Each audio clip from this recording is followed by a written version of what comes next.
The word Lord, represented in all capital letters in most English Bibles, is known as the Tetragrammaton. It expresses the combination of these Hebrew letters. This name is countless thousands of years old. It is the most holy name of God, given to Moses at the burning bush, the one that most English translations render as I am. The Hebrew letters sound like this: Yud, He, Vav in the modern Hebrew, or Wah in the ancient Hebrew, and then He.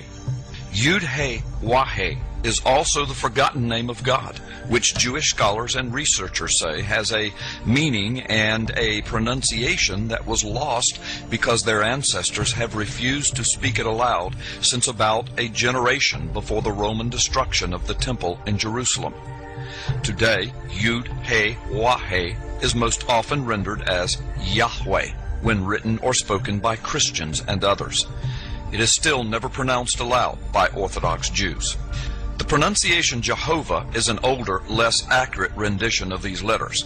It originated with the early German translators of the Hebrew language and their sounds, thus the more Germanic sound of Jehovah.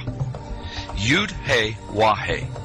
Let's investigate the ideographic meaning of the Hebrew letters, Yud He Wah He. An ideogram is a symbol that represents an idea, like the male and female shaped signs that you see on the outside of public restroom doors.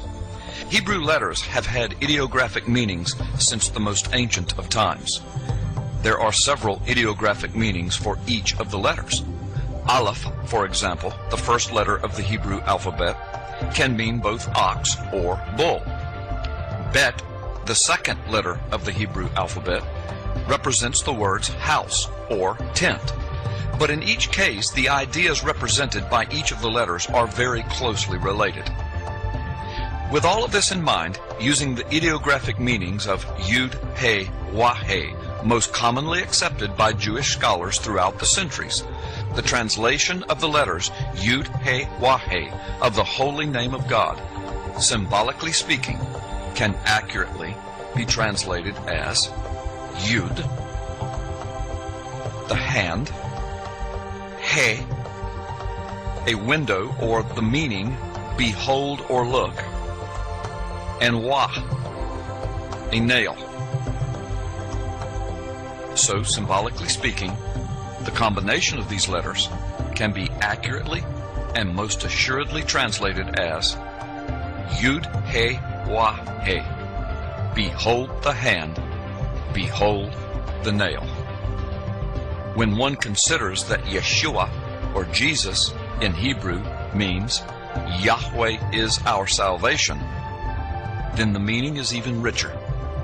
Through Jesus, Yahweh provided our salvation.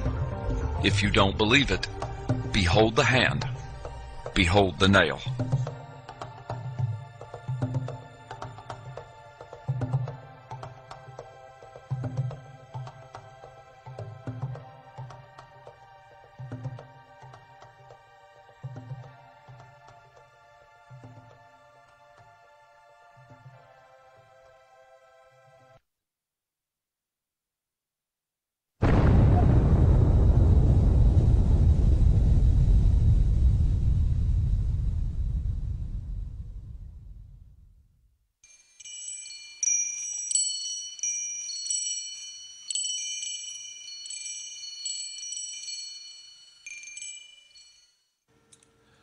When Jesus was crucified, Pilate wrote a sign that was nailed to the cross.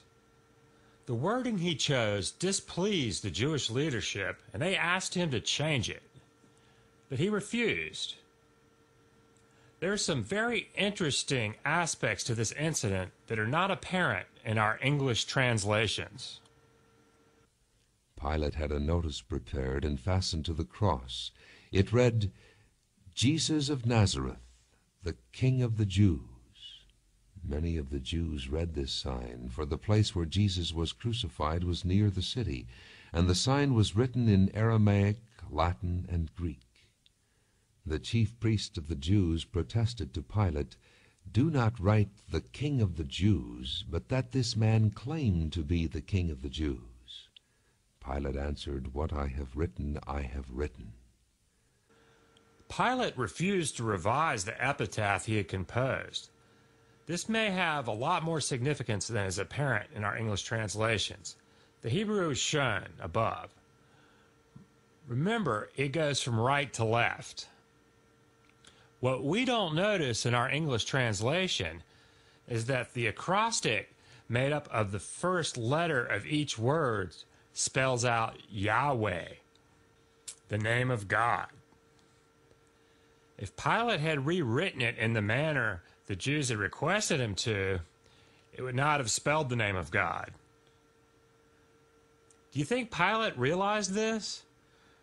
Was it a deliberate jab at the Pharisees? Or was Pilate beginning to suspect that there was more going on here than he previously realized?